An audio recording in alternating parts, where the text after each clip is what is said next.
தம்பிகளுக்கு தங்கைகளுக்கு மறுபடியும் சொல்லக்கூடிய விஷயம் இதேதான். அப்பா ஸ்டேஜ்ல சொன்ன விஷயம் தான்.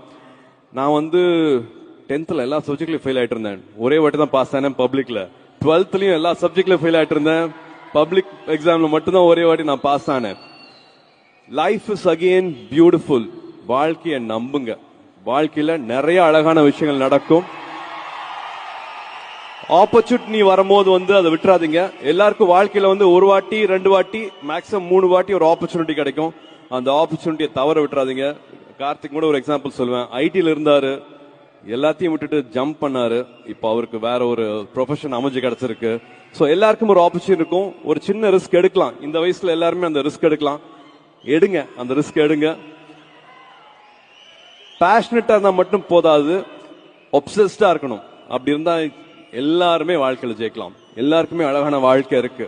This life is very very beautiful. நான் அதை சொல்லணும் அப்படின்னு நினைச்சேன்.